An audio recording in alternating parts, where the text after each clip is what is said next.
भाई साहब, मेरा नाम अजय कुमार है। मैं चैनिंग फ्रेजिंग बैंक अकाउंट होल्ड के बारे में बात करूंगा।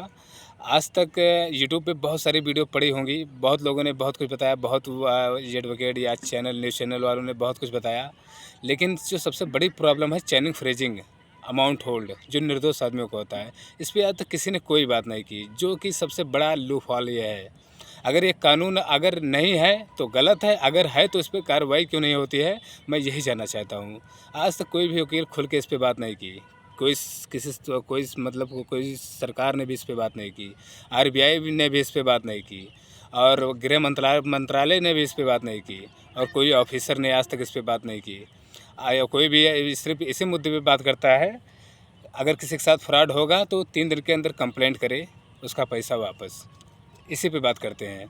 अगर किसी के साथ स्कैम हुआ, स्कैमर ने स्कैम किया, उसके बाद बोल रहे हैं 3 दिन के अंदर कंप्लेंट करो। 3 दिन के मौका नहीं, वो आधे घंटे के अंदर जाके वो खरीद लेगा, वो उस मतलब पैसे का वो इस्तेमाल कर लेगा, वो पैसा किसी और के अकाउंट में ट्रांसफ़र हो जाएगा। और इनका जो काम होता है चैनिंग फ्रेजिंग का, कि विक्टिम के अकाउंट से कटा, उसके बाद स्कैमर के अकाउंट में गया, स्कैमर के अकाउंट में जाने के बाद फिर सेलर के अकाउंट में किस किस के अकाउंट में गया, वो सब फ्रीज करते हैं, जो कि गलत काम है।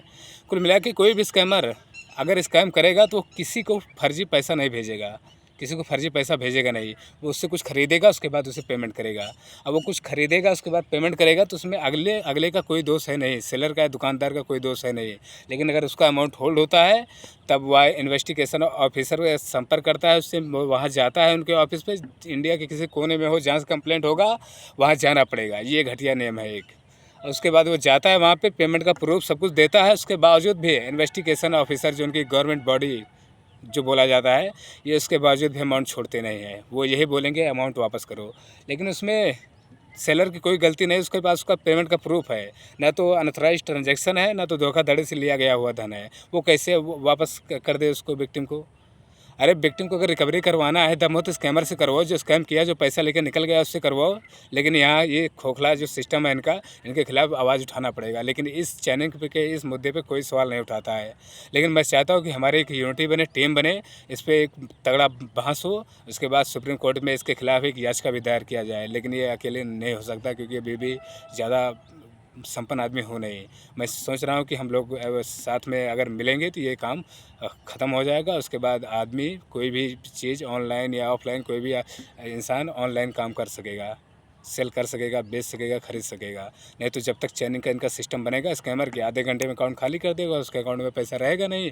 जिस अकाउंट में जाएगा सेलर के अकाउंट में, उसका अकाउंट होल्ड होगा, उसके बाद वही अकाउंट से रिकवरी होगी। उसके बाद चिल्लाएंगे रिकवरी कर दिया, रिकवरी इतना इतना, रिकवरी खाक कर दिए। एक भी स्कैमर से आज तक एक भी रिकवरी अगर इन्होंने किया होगा इस गवर्नमेंट ने, बता देना हमें। जितना भी रिकवरी हुआ है, जो कुछ हुआ है, अरे फ्रॉड हुआ है करोड़ों का, रिकवरी 2 करोड़, ये जो हुआ है सीधा निर्दोष आदमी को जो अमाउंट होल्ड हुआ है वही अमाउंट जाके हुआ है।